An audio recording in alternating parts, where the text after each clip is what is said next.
Assalamualaikum warahmatullahi wabarakatuh. Semangat pagi, selamat pagi dan selamat petang semuanya. Pada hari ini yang berbahagia ini, saya atas nama pribadi dan fakultas dan Universitas Borobudur mengucapkan selamat Hari Raya Idul Fitri minal aidin wal faizin, mohon maaf lahir dan batin buat semuanya ya. Nah, pada kesempatan yang berbahagia ini kita belajar dengan online ya, online learning lewat Edlink dan Cevima ya. Bisa diakses SIM akademiknya Edlink.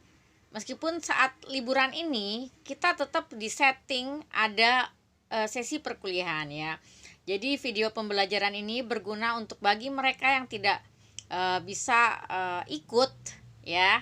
Dan memang sebenarnya Hari Raya Idul Fitri kita semua libur ya, tidak ada aktivitas. Tetapi karena settingannya berjalan terus ya, jadi kita tetap belajar ya, tapi tidak secara Zoom meeting ya, dan secara tatap muka langsung, kita lewat video pembelajaran. Jadi dimanapun kita bisa belajar gitu, dan kapan saja bisa dibuka. Karena apa? Nanti minggu depan pun akan didouble otomatis kan. Jadi belajarnya juga lebih kuat lagi gitu ya. Makanya tetap kita melakukan aktivitas pembelajaran walaupun jarak jauh ya. Nah, pada kesempatan yang berbahagia ini saya akan melakukan pembelajaran jarak jauh ya, dengan media saya buat ini video pembelajaran. Nanti akan saya share ke masing-masing WAG Anda ya, dan nanti akan saya coba upload di Edlinknya begitu ya.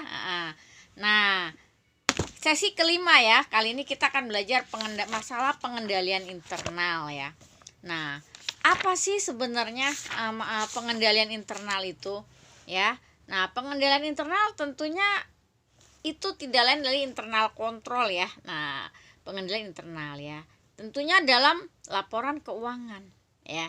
Nah, itu harus menjadi perhatian bagi semua auditor profesional ya, untuk melakukan auditnya, pemeriksaan ya.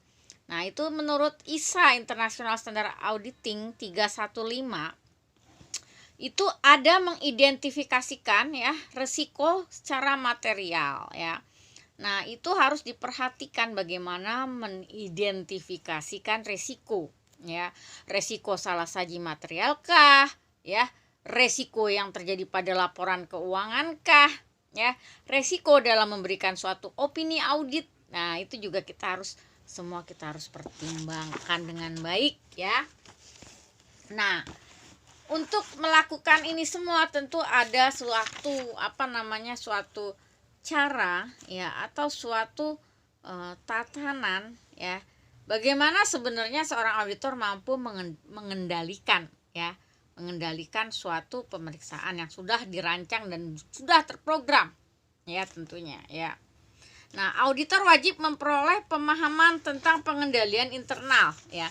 Itu juga sebenarnya sudah disinggung di standar profesional akuntan publik ya. Jadi kalau Anda memiliki standar profesional akuntan publik tentunya ya, nah Anda pasti akan memahami ya secara otomatis ya. Karena dalam auditor itu wajib memahami standar profesional akuntan publik. Apalagi kalau mereka sudah punya izin akuntan publik. Artinya apa? Mereka bisa menandatangani laporan auditor independen ya. Terus bagaimana dengan Bu Ratih? Bu Ratih punya izin kantor jasa akuntan. Kalau saya hanya sebatas menandatangani laporan keuangan saja atau financial reporting ya. Jenis apa aja Bu? Jenis apa aja? Yang penting laporan keuangan. Terus perusahaan asing bisa. Perusahaan jasa dagang industri bisa. Bisa. Perusahaan go public bisa. Jadi semuanya boleh. Karena saya punya izin AB ya. Tapi sebatas pada apa? Penyusunannya saja ya. Terus bagaimana Bu kalau jadi direktur? Boleh aja. Jadi kita tidak sebagai AB di situ, kita sebagai akuntan manajemen, ya. Karena akuntan manajemen itu harus punya CA, ya. Jadi akuntan manajemen itu harus punya CA, ya, dan dia boleh signing gitu ya. Dia boleh signing di tanda tangan laporan keuangan tersebut, begitu ya. Jadi bagaimana dengan AB-nya, Bu? Oh ya. Kalau AB-nya ya, AB-nya tentunya itu hanya ruang lingkup penyusunan laporan keuangan saja. Ya. Itu tidak boleh sama kalau kita punya izin akuntan publik, tidak boleh kita yang nyusun juga perusahaan A dan kita juga yang audit. Itu sama sekali tidak diperbolehkan karena melanggar etika ya dan melanggar kode etik ya. Jadi harus salah satu gitu ya. Nah, itu harus paham betul independensinya di mana ya.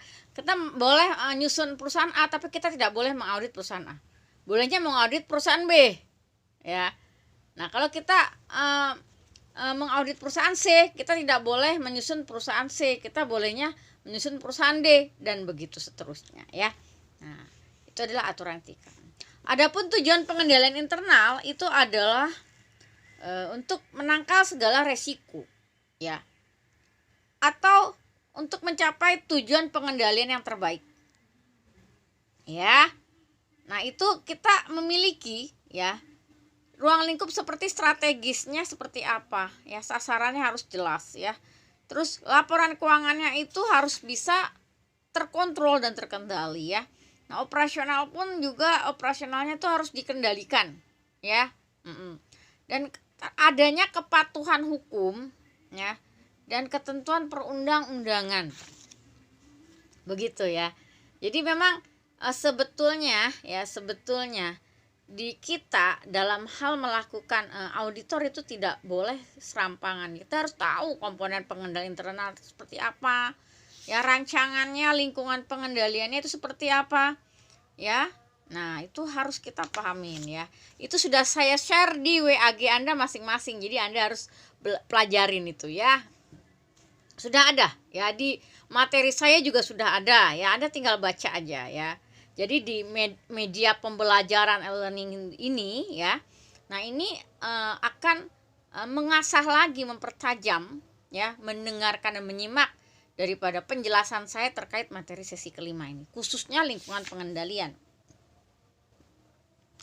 Nah, jadi kepemimpinan pun dan struktur organisasi juga harus diperhatikan ya. Jadi semuanya itu terkait dengan lingkungan pengendalian ya.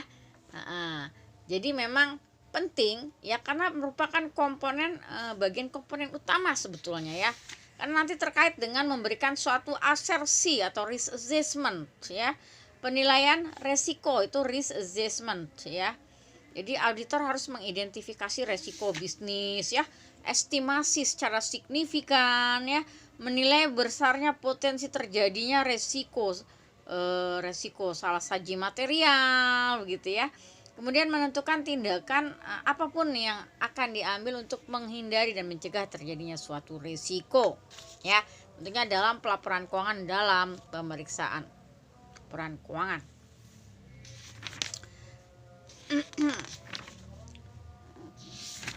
Tentunya semua perusahaan ya akan melakukan hal yang sama prosedurnya ya, baik perusahaan kecil, entitas kecil, menengah ya, dan perusahaan besar. Itu sama saja sebenarnya prosedurnya ya, cuma mungkin fee-nya saja yang beda, karena ruang lingkup pekerjaannya yang akan membedakannya tentunya ya, dan tenaga ahli yang dilibatkannya, makanya akan menambah fee. Makanya kalau perusahaan besar, perusahaan go public, itu fee-nya besar-besar ya, karena punya perusahaan ya, bukan induknya saja. Mereka umumnya perusahaannya berjaringan, ada anak perusahaannya di dalam dan di luar negeri ya. Makanya dia yang membuat fee-nya besar, karena perusahaannya itu tidak hanya saja ada di dalam negeri, tetapi di luar negeri ya. Nah, auditornya banyak nggak? Pasti banyak butuhnya ya. Partnernya banyak nggak? Pasti banyak, lebih dari 2 atau 3 ya. Tentunya punya izin akuntan publik terdaftar ya di Kementerian Keuangan. Sama halnya saja seperti saya punya izin AB untuk akuntan berpraktik kantor jasa akuntan. Di kantor akuntan publik juga harus punya izin AP Bu boleh nggak punya izin 2? Boleh, tapi dalam melakukan pekerjaan harus beda perusahaan yang ditanganinya, oke? Ya, jadi harus paham itu ya. Boleh, kata siapa punya orang AB nggak boleh punya AP? Boleh, ya boleh aja. Cuma sekarang dia mau fokusnya di mana gitu aja ya. Karena satu aja kalau emang kita fokus itu nggak tertangani ya. Boleh-boleh aja gitu ya. Ya karena untuk menghindari terjadinya resiko daripada pelanggaran kode etik sebenarnya ya. Seperti itu.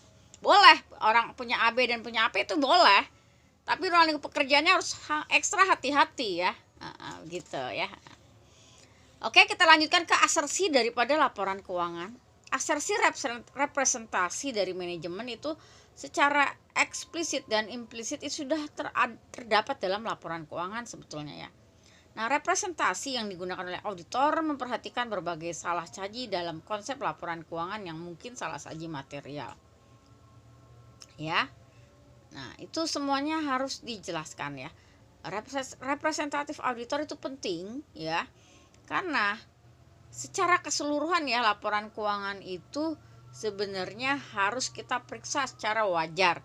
Tapi ada sesuatu asersi yang harus diungkap, itu namanya asersi dalam laporan keuangan, pengungkapan ya. Jadi asersi. Nah, ini dia seperti apa sih sebenarnya? Nah, kelengkapannya, existent ya, akurat, cut off-nya, penilaiannya, valuation ya. Nah, itu yang mempengaruhi asersi atau assertion. Financial reporting assertion ya. Jadi asersi dalam laporan keuangan ya. Semua aset dalam laporan keuangan itu benar-benar ada apa enggak sih? Kan enggak semua aset, kadang-kadang aset ada tanah tapi tanah-tanah orang. Kenapa Bu belum diinvestigasi ya? Namanya harus diasersikan ya. Harus diungkapkan, harus dicari tahu kejelasannya. Itu mobil siapa sih? Mobil bukan mobil perusahaan Bu, itu mobil pinjaman ya. Itu harus diinventarisir. Mana mobil perusahaan dan mana mobil pinjaman dan mana mobil sewaan. Ya, nah itu harus dibedakan. Ya jangan dianggap mobil banyak tuh mobil milik perusahaan, belum tentu. Ya harus diinventarisir, itu namanya kita harus cari asersi ya, mengungkapkan kejelasan. Terus kewajiban juga begitu. Hutangnya sebesar apa? Ya, itu namanya asersi. Nah, asersi untuk saldo akun seperti apa? Ya eksistennya di mana? Aset, kewajiban dan yang benar tuh seperti apa gitu ya. Nah, terus right and obligation itu entitas memiliki penguasaan aset atau hutang dan merupakan kewajiban entitas ya. Secara lengkap, nah semua aset, kewajiban dan ekuitas yang seharusnya dicatat dan harus dicatat itu seperti apa? Ya, penilaian dan alokasi. Nah, alokasinya asetnya itu seperti apa ya? Jadi kita harus betul-betul ya. Nah, ini kan mempengaruhi ya. Kalau kita tidak bisa mempengaruhi ya nanti ini seperti apa jadinya ya. Karena sesungguhnya ya, semuanya itu kita butuh ya. Kita butuh karena sebenarnya apa gitu ya. Nah, ini butuh karena pekerjaan kita menuntut seperti itu ya. Jadi kebutuhan akan pekerjaan itu yang menuntut kita harus melakukan suatu asersi ya. Khususnya auditor ya. Jadi memang asersi dalam auditing itu ya tingkat laporan keuangan dan tingkat transaksi saldo akun dan disclosure ya. Nah, itu untuk merancang dan melaksanakan prosedur audit yang betul ya. Nah, jadi penilaian resiko tingkat laporan keuangan ini itu cenderung itu harus kita lebih berhati-hati ya. Ya karena apa? Karena dalam menilai tingkat resiko itu tidak kecil loh resikonya ya. Itu besar ya karena berpengaruh terhadap semua sektor ya. Nah, adapun jenis-jenis resiko daripada salah saji itu ya memang asisten itu benar-benar ada atau tidak gitu loh ya. Namun entitas memiliki aset benar-benar dimiliki oleh perusahaan atau tidak aset itu ya, benar atau tidak gitu ya. Kalau tidak benar harus diungkap ketidakbenaran di mana ya. Jadi harus betul-betul. Jadi pendukungnya, buktinya, evidennya harus betul dan tidak ada pemalsuan, tidak ada rekayasa dan tidak ada unsur manipulasi ya. Itu namanya harus disajikan secara jelas ya. Nah, transaksinya udah benar belum? Cut off-nya sudah benar belum? Nah, itu juga termasuk penilaian buat resiko audit sejauh mana ya. termasuk resiko pengendalian ya, resiko salah saji material ya. Nah itu ya, itu sangat erat sekali ya dengan assertion sebenarnya, dasar dari kita mau mengungkapkan laporan keuangan itu nantinya seperti apa, begitu ya. Oke. Nah, terus materialitas dan resiko audit juga tentunya ada ya, dimana tujuan auditor ini tentu apa, menerapkan secara tepat konsep materialitas itu ya. Jadi merencanakan dan melaksanakan audit prosedur dengan baik ya. Nah kalau audit prosedurnya tidak kita rencanakan dengan baik, kita akan sulit melakukan deteksi daripada resiko materialitas itu sejauh apa gitu ya.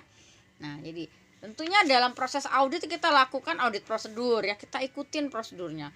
Ternyata salah nih di tengah jalan, berarti ada sesuatu yang keliru dalam membuat audit prosedurnya oleh auditor ya. Nah itu harus diperbaiki ya. Nah kalau sudah diperbaiki baru dilakukan kembali ya. Jadi mana-mana kita tambal sulam, mana ayo diperbaikin lagi, direvisi lagi, jangan nunggu ntar sok ya. Jadi kalau udah terjadi kendala langsung kita perbaikin, kita revisi. Otomatis kita akan menyesuaikan itu, adjustment dari action kita di situ ya. Nah itu. Jadi gali terus ya.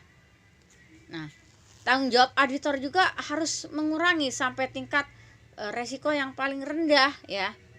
Jangan yang tinggi-tinggi terus, tinggi-tinggi resiko tinggi juga agak repot ya. Nah, bisa nanti berbagai macam kendala ya dalam pekerjaan kita ya. Nah tentunya pemakai berpengaruh juga terhadap pemakai laporan atau keuangan atau user ya. Nah itu bagaimana untuk membuatan kebijakan nantinya gitu ya. Makanya resiko materialitas laporan keuangan itu harus diidentifikasikan secara keseluruhan ya. Dampak terhadap pengambilan keputusan ekonomis, situasi yang ada yang relevan dan kebutuhan pemakai laporan secara umum. Nah itu bagaimana ya. Ya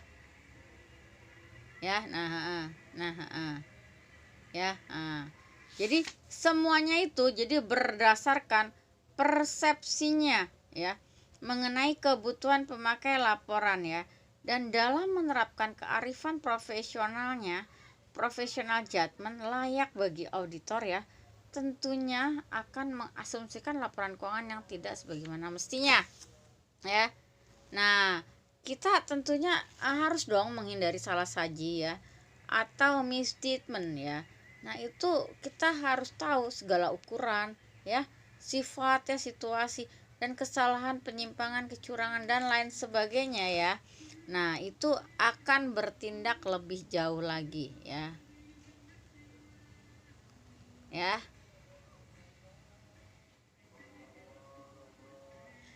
Nah disitulah fungsinya ya. Sifat salah saji itu harus diidentifikasikan secara khusus gitu ya. Nah jadi kenapa? Untuk menghindari error sebenarnya, untuk menghindari kesalahan ya. Jadi seperti extent of misstatement ya, the subject matter information, reasonable. Jadi penggunanya itu seperti apa ya. Kemudian ada decision words be changed or influences ya. Kemudian decision would not be changed or influences ya. Nah, jadi saling saling berpengaruh atau tidak ya. Nah, materialitas dan resiko audit juga itu akan tentunya memberikan pertimbangan penting bagi para auditor ya tentunya ya. Di sini managing partner atau managing partner ya. Tentunya juga ada standar ukuran ya. Nah, ada standar ukuran ini resiko audit atau auditrice atau AR ya. AR equal RMM dikali DR ya. Jadi resiko auditrice itu ya ditentukan oleh materialitas dan resiko auditnya seperti apa ya. Nah jadi ada identifikasi ya, ada menentukan sifat, waktu dan luas daripada prosedur audit lanjutannya itu seperti apa ya. Nah baru direvisi nanti ya, seperti yang tadi sudah saya jelaskan tentunya ya. Nah ada juga performance materiality yang memungkinkan auditor menangani resiko salah saji dalam jenis transaksi, saldo akun atau disclosure tanpa harus mengubah overall materiality-nya ya. Nah itu Di performance materiality ini memungkinkan auditor menetapkan angka materialitas berdasarkan overall materiality, tetapi lebih rendah dari overall materiality untuk mencerminkan detection risk ya, salah satu dan untuk mencerminkan penilaian resiko tersebut gitu ya. Nah, jadi memang ini harus betul-betul dipahamin ya, harus betul dipahamin supaya apa? Nah, ya. Jadi supaya mereka itu para auditornya paham ya, dan kinerjanya juga bagus ya.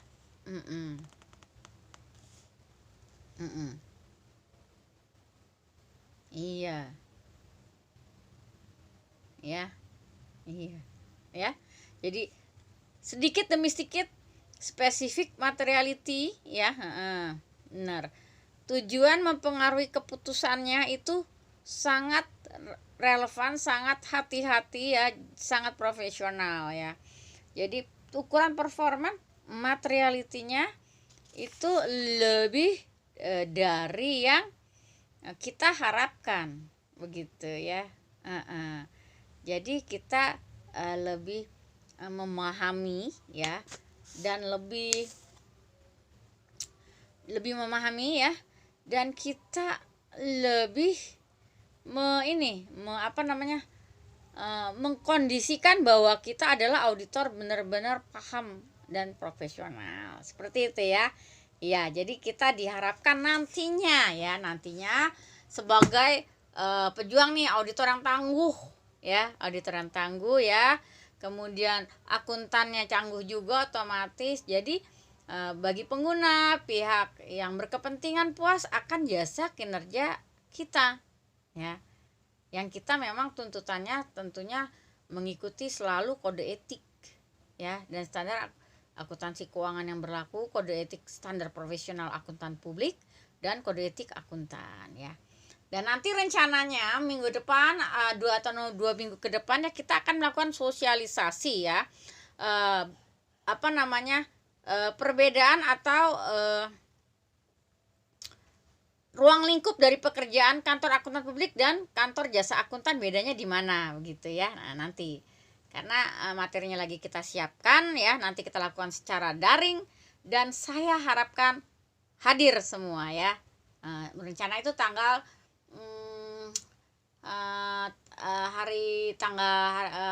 tanggal 21 ya, kalau nggak 21 tanggal 22 hari Senin ya, 21 tanggal 22 hari Minggu atau enggak hari Senin depan, kita akan melakukan sosialisasi ya,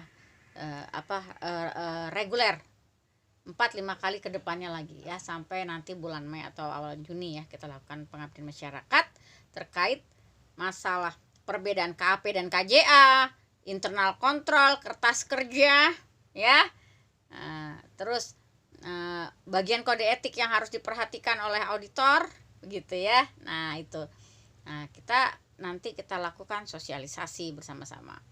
Tujuannya untuk memahami lebih mendalam apa sih itu perbedaan dari auditor dan kantor akuntan publik dan kantor jasa akuntan. Nah, harus kita cari benang merahnya di mana, supaya pada saat kita melakukan praktek tenaga profesional di situ kita tidak salah jalan ya, kita berjalan di jalan yang benar ya. Jadi tidak ada miss pekerjaan di situ. Oke ya. Nah, saya kira penjelasan sesi kelima saya akhiri sampai di sini. Semoga adik-adik mahasiswa mampu memahami ya, dan menerapkan dan mengerjakan tugas-tugas yang kami berikan ya. Semoga sehat sukses selalu ya semuanya ya. Mohon maaf minal aidin wal faidin, mohon maaf lahir dan batin ya. Sukses buat semuanya ya. Kita sampai ketemu minggu depan ya. Wassalamualaikum warahmatullahi wabarakatuh. Om Santi Santi Santi Om.